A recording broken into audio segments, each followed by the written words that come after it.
Hey y'all, I'm in the arroyo. I'm carrying a bit of stuff, not too much, but I'm going painting in oil, and it's really windy up here, so I have to come down in the secluded area.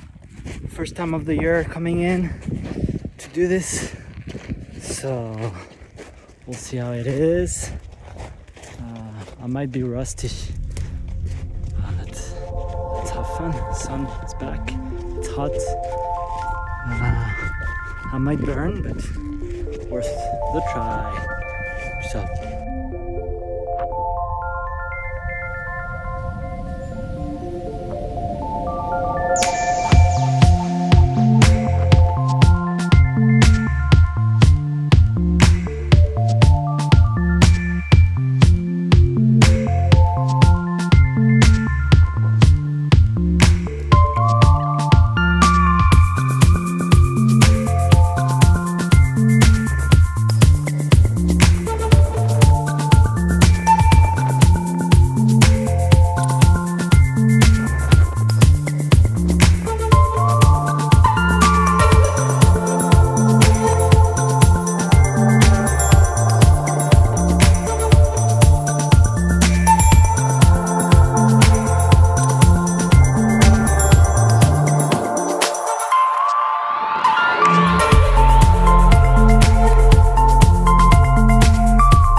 And here is the result. Oh yeah, and I want to show you guys a little something. I can grab this top here, oops, and I can just push it and it's not gonna hurt my painting, although I have to take this out. But if I do, I just set it up and there's a little gap so the painting doesn't get hurt. Okay, let me back it up. All right, there might be a bit of wind here, but that was a little painting session for 30 minutes outside of my house. I'm lucky, just walking off my property, but I feel like you could do it too if you go find the spot that you need to. I bought the easel at Target for 30 bucks. It's ridiculously janky, but it works. And I bought a bit of wood and a glass plate, and then I had those hinges that I ordered online. They're pretty sturdy hinges. I'll put a link in the description of what type they are. But that, 2 pieces of wood, a bit of wood glue, some clamps, and some T-nuts, 1/4 inch T-nuts that fit on the camera tripod. All that is a super quick, easy setup, less than $100, and you're out on the go and painting, no excuses. All right, I hope you enjoyed. I'm in the southwest desert of New Mexico, close to Santa Fe, in the San Marcos Basin. All right, peace out. See ya. Thanks for watching.